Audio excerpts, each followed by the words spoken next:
Hey, good morning. I'm so glad that you could be here. This August, we are replaying services that happened previously this year that the congregation has voted that these were their very favorite ones.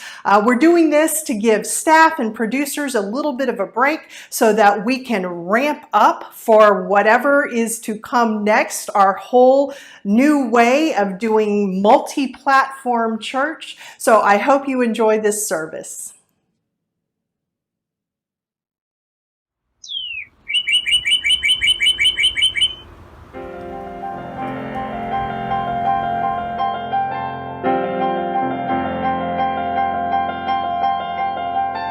Morning has come, arise and greet the day. Dance with joy and sing a song of gladness. The light of hope it shines upon each face. May it bring faith to guide our journey home.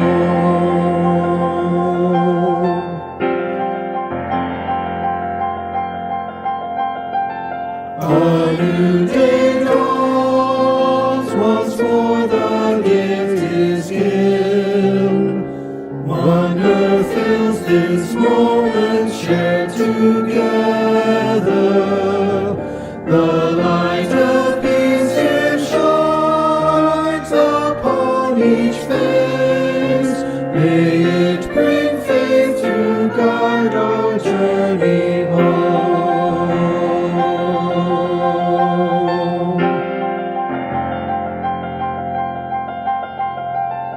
Open our eyes to see that life abounds. Open hearts to welcome it among us. The light of love it shines upon each face. May it bring faith to guide our journey home.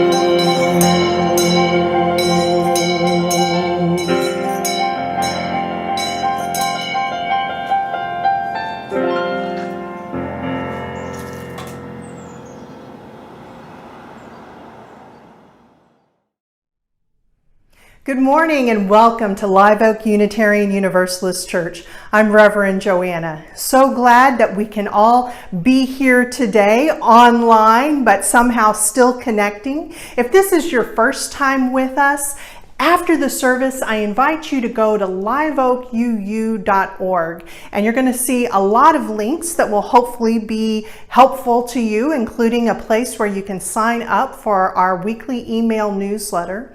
Also, if you click on the What's Happening page, you're going to see things that are happening this next week, including later today, an Exploring Membership class where you can come and learn more about Live Oak and Unitarian Universalism and ask some questions to see whether this is the community that you've been searching for.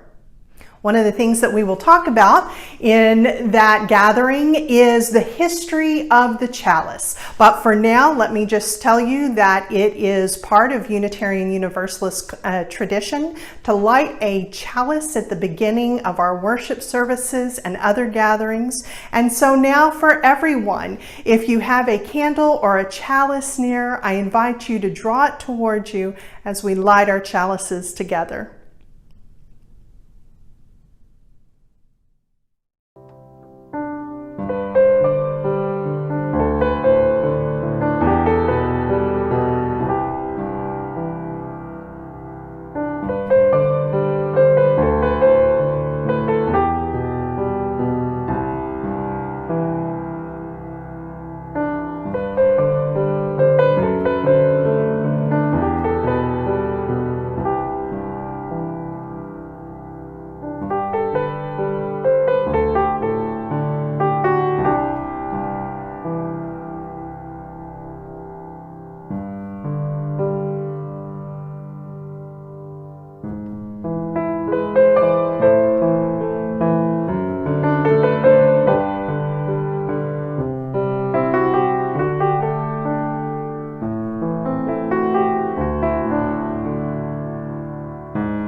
Just as long as my heart beats, I must answer yes to love. Disappointment pierced me through, still I kept on loving you.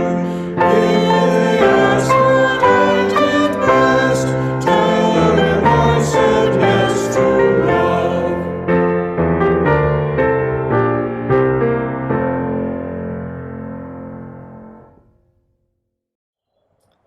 Good morning. My name is Carrie Krause. I'm the Director of Lifespan Faith Development here at Live Oak.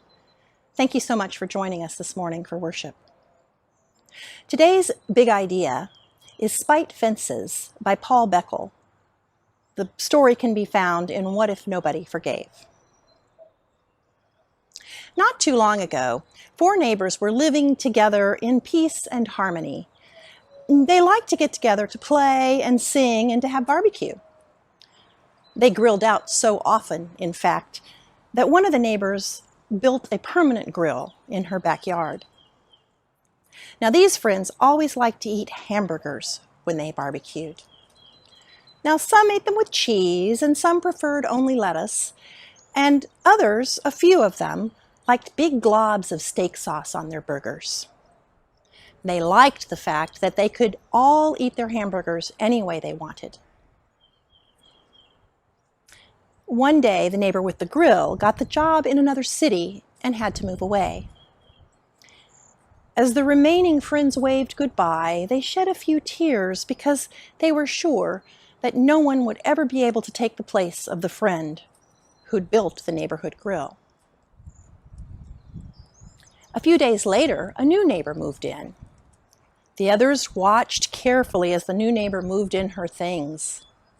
They were delighted when she set up a grill that evening and she began to heat up some coals.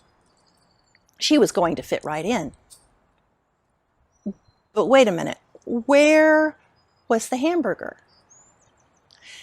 The stranger placed something soft and flabby onto the grill.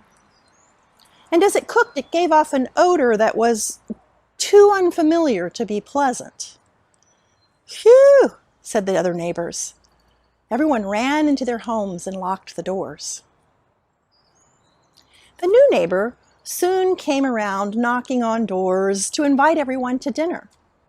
But the others, they pretended they weren't home. They called each other on the phone and said, "We've got to get rid of that new neighbor, or at least make sure her awful cooking smells don't pollute our backyards."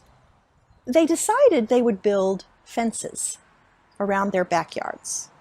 Fences so tall that no awful smells would be able to reach them. Fences so high that sunbeams wouldn't shine into her windows or nourish her grass. Maybe, if they were lucky, the new neighbor would move away when her house got dark and her grass turned brown. Perhaps then the right kind of person would move in. And so these neighbors put up their fences that prevented even the tiniest beam of light from squeezing through. And then the neighbors waited to see what would happen. Unfortunately, they could no longer attend the barbecues they had so loved, but at least they didn't have to put up with that strange smell anymore. They'd been in such a hurry to put up the fences, however, that they soon had a number of problems. First of all, the fences were about as attractive as a clump of weeds. Second, the fences were so tall, they were very hard to paint. And finally, the fences were so heavy that they soon began to sag. One day, the fences collapsed with a boom. And the neighbors cautiously came out of their houses to see what had happened. The new neighbor was nowhere in sight. "Oh no," they gasped. "What if she's hurt?" Well, she wasn't hurt. She was gone. Now, the last time the neighbors had seen her was 2 weeks ago when she moved in. For all they know, She could have left that same day. The neighbors realized they'd gotten what they wanted, but they weren't happy about it. In fact, they were starting to think they had made a big mistake. The ending of this story is for you to decide.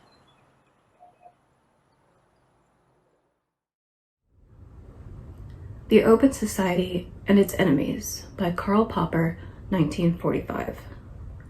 The so-called paradox of freedom is the argument that freedom, in the sense of absence of any constraining control, must lead to very great restraint, since it makes the bully free to enslave the meek.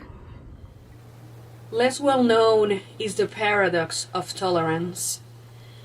Unlimited tolerance must lead to the disappearance of tolerance. If we extend unlimited tolerance even to those who are intolerant, if we are not prepared to defend a tolerant society against the onslaught of the intolerant, then the tolerant will be destroyed, and tolerance with them. In this formulation, I do not imply, for instance, that we should always suppress the utterance of intolerant philosophies, as long as we can counter them by rational argument and keep them in check by public opinion. Suppression would certainly be unwise. But we should claim the right to suppress them if necessary, even by force, for it may easily turn out that they're not prepared to meet us on the level of rational argument, but begin by denouncing all argument. They may forbid their followers to listen to rational argument because it is deceptive, and teach them to answer arguments by the use of their fists or pistols. We should therefore claim, in the name of tolerance, the right not to tolerate the intolerant. We should claim that any movement preaching intolerance places itself outside the law, and we should consider incitement to intolerance and persecution as criminal, in the same way as we should consider incitement to murder or to kidnapping or to the revival of the slave trade as criminal.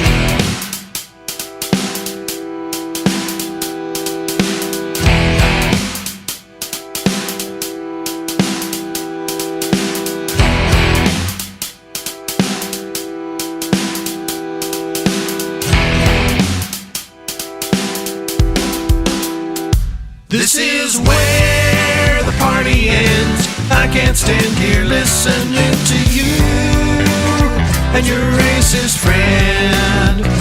I know politics bore you, but I feel like a hypocrite talking to you and your racist friend. It was the loveliest party that I've ever attended. If anything was broken, I'm sure it could be mended. My head can't tolerate this bobbing and pretending. Listen to some bullet head and madness that he's saying. This is where the party ends. I'll just sit here wondering how you can stand by your racist friend. I know politics bore you, but I feel like a hypocrite talking to you and your racist friend.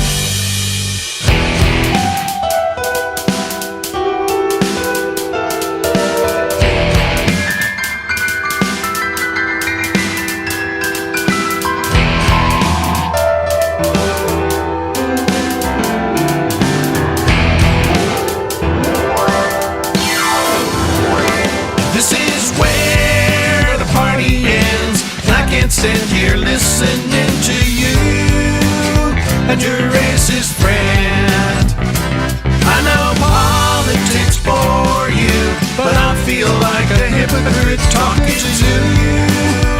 and your racist friend. Out from the kitchen to the bedroom to the hallway, your friend apologizes, he could see it my way. He let the contents of his bottle do his thinking. Can't shake the devil's hand and say you're only kidding. This is where the party ends. I can't stand here listening to you and your racist friend. I know politics bore you, but I feel like a hypocrite talking to you and your racist friend. You and your racist friend. You and your racist friend.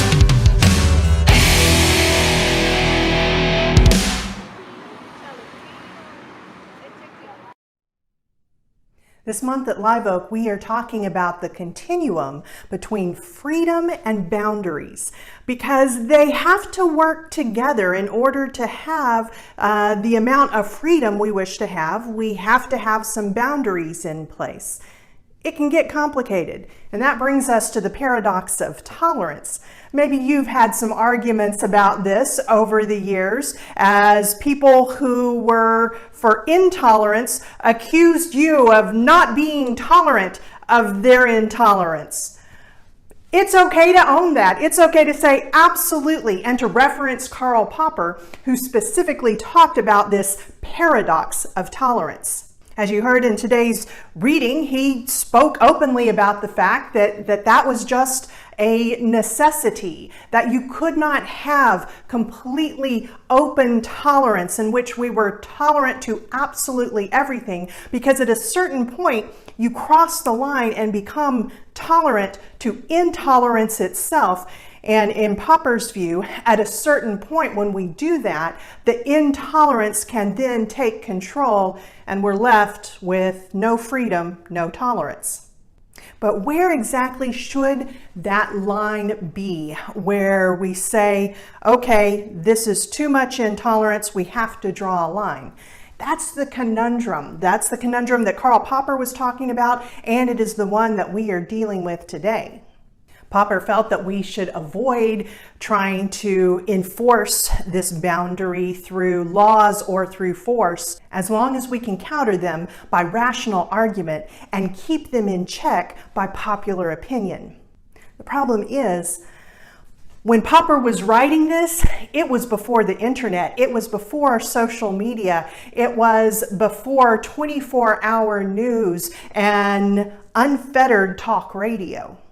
Over the past 5 years, we have indeed seen forces of intolerance that would seek to destroy tolerance if given the power to do so. Public opinion has not been an effective deterrent, and at this point, absolute lies and propaganda can be put out there on the news stations with no recourse. And so, yes, I do think that it's time for us to put in some boundaries, and boundaries aren't boundaries without consequences. The good thing is we don't have to reinvent the wheel. We can look at things that we had before, like the fairness doctrine that was through the Federal Communications Commission, that required there to be some balance in how things were reported, as well as a commitment to truth and facts. Where public opinion has worked as an enforcer, ironically, has been in the spaces where we most need tolerance. It's not surprising. We, the last 5 years as a society, we have been highly anxious. And whenever a system is in anxiety, it can be in a family, an organization, or an entire country. But whenever that whole system is in anxiety and the individuals along with it, we tend to overemphasize the danger that we feel. Something as simple as someone disagreeing with us can feel like a threat and can bring out that fight or flee impulse. And when we are going through something as a society, where the difference in moral values is as stark as it has been over the last 5 years. We feel a drive for togetherness, to be with like-minded people. And there's nothing wrong about that. That has been what has helped to fuel the resistance. The problem is if we get into those spaces of togetherness with like-minded people and we react with anxiety whenever anyone within that circle doesn't toe the party line, then it means that we are restricting that circle smaller and smaller, and we are restricting the very ideas that we're going to come across. This is why it is imperative that we have a space for tolerance. So what is tolerance anyway? It's kind of funny that we, the religion that once touted freedom, reason, and tolerance as being the unifying values of our religion, we have thrown away tolerance. It's understandable because what happened was, in my opinion, kind of a misuse of the very concept. And that's why it's important that we take a pause and define, okay, what actually do we mean by tolerance? What is it an alternative to? And where does it fit in the scheme of things? Over the last 20 years, Unitarian Universalist congregations were the place to be if you were part of the queer community. This was a place where we could go and feel safer about being there with our partners, or if we were trans, being our authentic selves. And at a certain point, people began saying, well, hey, I don't just want to be tolerated. That's not enough. That's pretty close to the whole, love the sinner, hate the sin. I want to be welcomed. I want to be accepted. I want to be affirmed. And that is all well and good. And that is absolutely as it should be. We should have a space that is for acceptance and agreement and affirmation. The problem is we threw the baby out with the bathwater. We began seeing tolerance as an alternative to acceptance. Rather than what it really is, tolerance is an alternative to intolerance. It's a space where we don't necessarily agree, but we can still come together because it is also not the space of intolerance. So again, let's be really clear as we are defining what tolerance is, to first start with what it is not. Tolerance is not acceptance, it's not agreement, it's not affirmation, it's not assent, it's not approval, it is not even support. Tolerance is the space, it may be uncomfortable, but it is the space where we do not have to condemn an idea or a concept or what someone is saying or the language that they are using.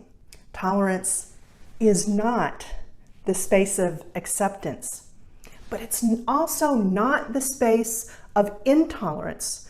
And that space is important too. There are many things that we should be intolerant of.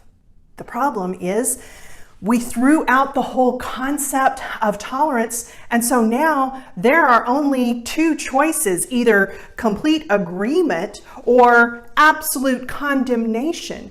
And doesn't it often feel like that? Doesn't it feel like those are the two choices, the only two choices that we have? Either nope or yes. That gives us no space to grow. That gives us no exposure to new ideas, and it removes a lot of our choices. One of our members recently, name withheld to protect the innocent, posted a picture on Facebook.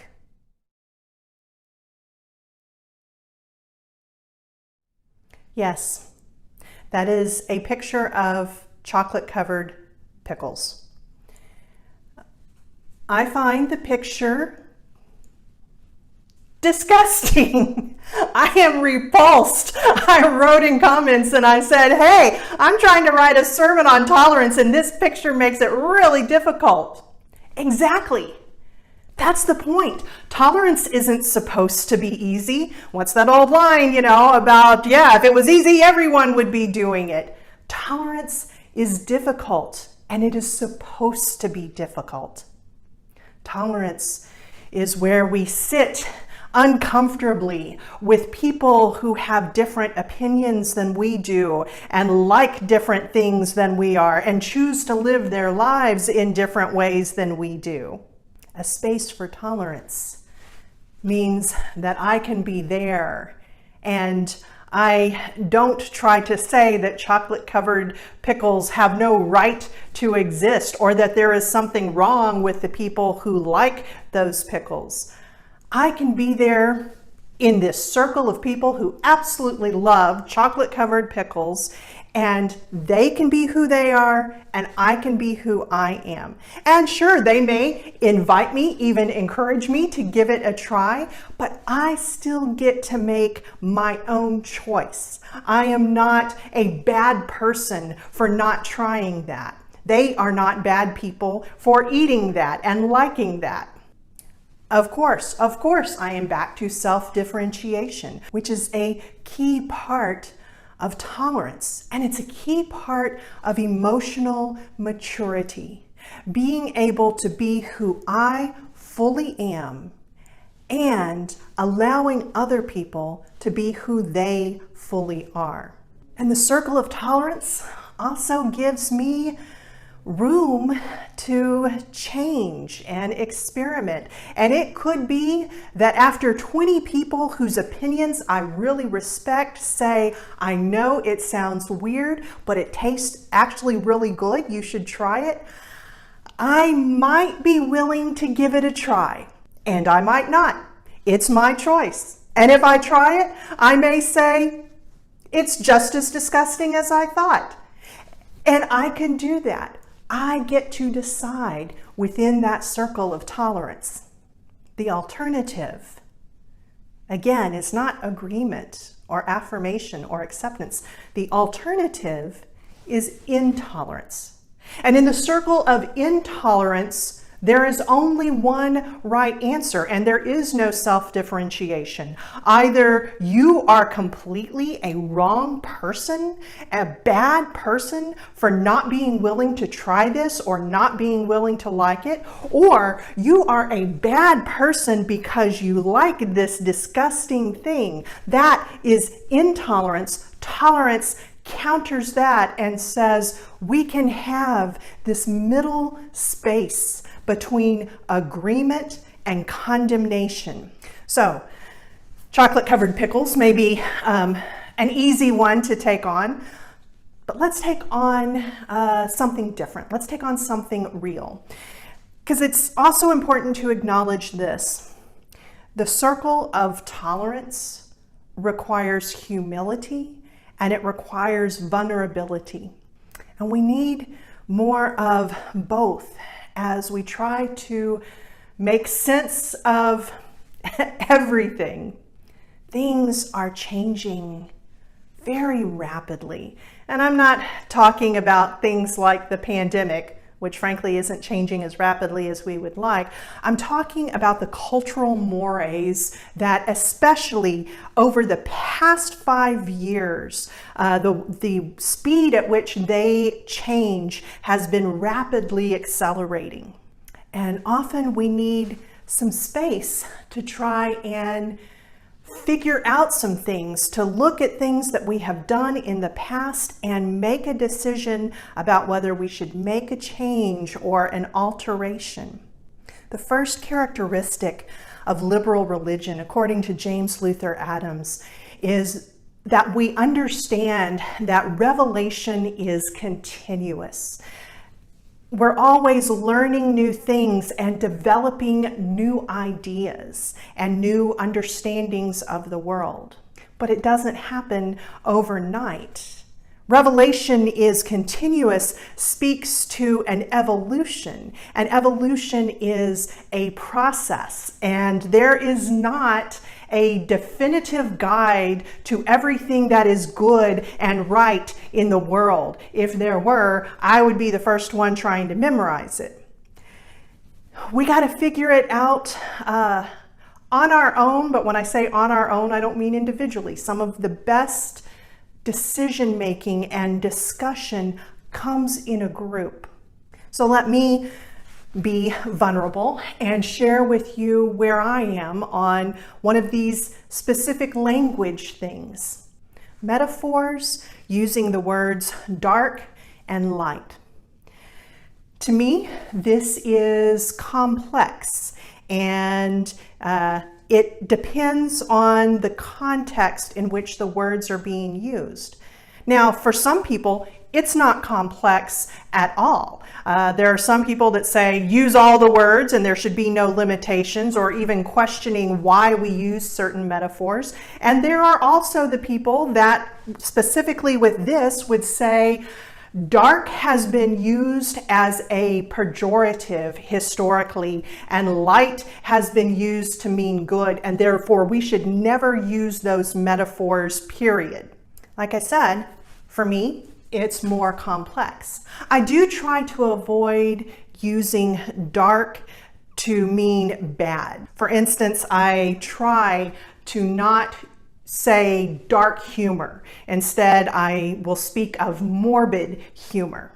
However, the metaphor of light breaking through a dark night or a dark storm so that visibility is increased and we can see with more clarity, that is a metaphor that is ancient, and I think still speaks to us. And the verdict is not out on using those metaphors. At Joe Biden's inauguration, poet Amanda Gorman shared her poem in which she said, "When day comes, we step out of the shade, aflame and unafraid. The new dawn blooms as we free it, for there is always light if only we're brave enough to see it."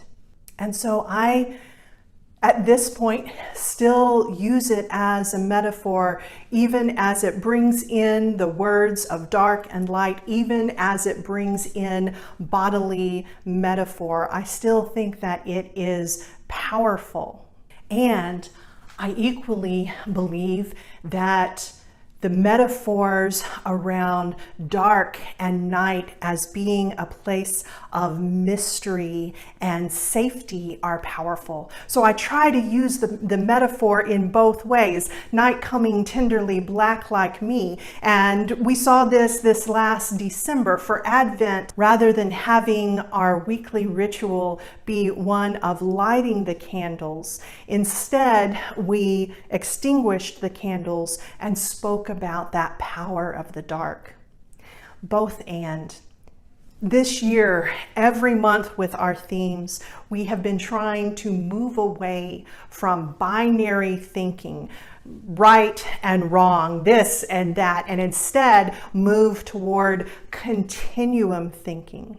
And tolerance is part of the continuum that we need between intolerance and agreement and affirmation. We need that middle space, and we need it to be as wide as it can be. And the continuum includes intolerance.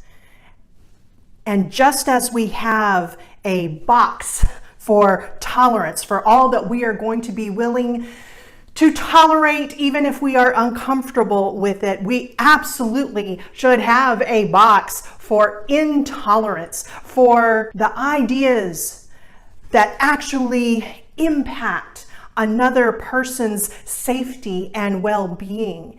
And for things like the false debates about things that are already established through science and through study. Yes, COVID-19 is real, and critical race theory is based on the reality that white supremacy is baked into our culture and our institutions. And the debates about those things should go into, at least in our own space, should go into that box of intolerance. We don't have time for that. Also, what should go in that box of intolerance is anything that goes against our first principle, in which we affirm and promote the inherent worth and dignity of all people. And there are other things, beautiful, life-giving, life-affirming things that should go not just in the box for tolerance, but in the box for acceptance and affirmation and agreement. Agreement is very important. Agreement is often the place where we can get the most work done, is when we find those places of agreement. But in order to find those places of agreement, we first have to walk through that middle space of tolerance. We may not like everything that is within that space. We may not agree with everything that is within that space, but we can tolerate it. In the space of tolerance, there is the room for continuous revelation. In the space of tolerance, we can move in with curiosity, not feeling that we have to react to the anxiety that gets stirred up in us, not feeling that we have to make a decision. Do we agree or do we condemn this? And in the space for tolerance, that's where we really get to practice love. Loving someone who agrees with you on everything is easy. Maybe easy shouldn't be our goal. My choices are not limited to nope or yes. Is also a choice.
all the afflicted and all those who mourn, and will give them garlands instead of ashes. Oh, will build a land where peace is born. Come, build a land where all the people, anointed by God, may then create peace. Rejoice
Thank you for joining us this morning, and a special thank you to everyone who helped put this service together. Our readers, our musicians, our producers, and you for being here and bringing your presence to this gathering.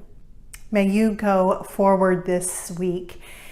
And when you catch yourself getting kind of stirred up about something, remind yourself that the choices are not just nope or yes, that and tolerance are also a choice.